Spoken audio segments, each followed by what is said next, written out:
The impact that Alpha has been enormous into everything we do in our church. That idea of being incredibly welcoming and hospitable, that idea of being reliant on the Holy Spirit, even that sort of impacted our parish in new ways that we hadn't seen before.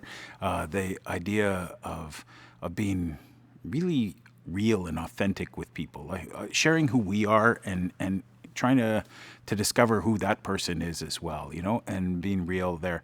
And the idea of those leadership pipelines that it creates and being able to reproduce them into so many other parts of our mission of our church's ministries. But the impact, the big impact has been that it gets people excited to evangelize. They don't want to call it evangelizing. We call it inviting, but it gets people excited to accompany people as on their journey. When they invite people to Alpha, to accompany, to go with them, and to journey with their friends, with their neighbors, with people they've invited, and just that awakening of how much joy it brings to them to be able to share their faith with others, even when they don't feel confident in doing it on their own. It gives them a place and a space to do that in, and just it is so life-giving to people to be able to do that. The Catholic Church, we used to be in a very, very Christian context. And here where I am in Montreal, a very, very Catholic context. And so anybody who walked into your church was probably Catholic, had probably familiar with the liturgy that we have and Catholic culture and those things, and seeing a statue in the church wouldn't be, oh, who is this of, like they would know who St. Anthony was and who St. Francis is. But that's no longer the case. People who walk into our church, they may very well have been baptized Catholic, but they're completely unchurched. They've been sacramental. They've received the sacraments. They've been sacramentalized. They haven't been evangelized. They haven't been, and so that hospitality and creating a culture where we don't assume people know everything, when to kneel, stand, sit, what the liturgy is really supposed to bring to people's lives, that they don't know all the insider language that we use and things like this. That's really been helpful for us in helping people feel confident in inviting others to come and check us out. If they invite somebody to Christmas Mass and they know that we're going to, on our screens, it'll tell them when to sit and stand, what the responses are going to be, and they're not going to feel stupid by using in inviting their friends who are going to feel uncomfortable because they don't know all those things.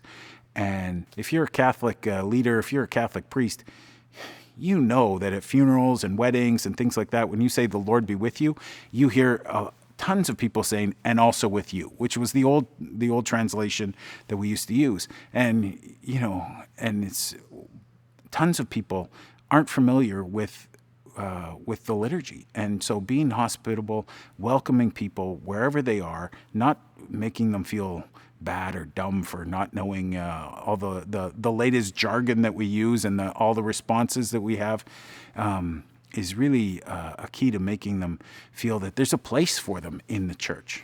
The barrier is you revert back to your 14-year-old self who's afraid to talk to a girl because she might reject you. That's I think that's a big barrier.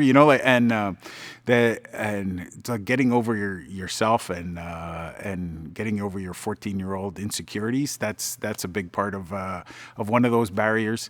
I think another barrier is that we really strive to be excellent in everything we do. That if we asking people to invite them to Alpha, we want that to be a really great experience for people in terms of everything we do. The decor that we put up in the space that we're using, the food that we're serving, the real tablecloths and things like this to make it feel like it's a quality experience that people are going to invite people into.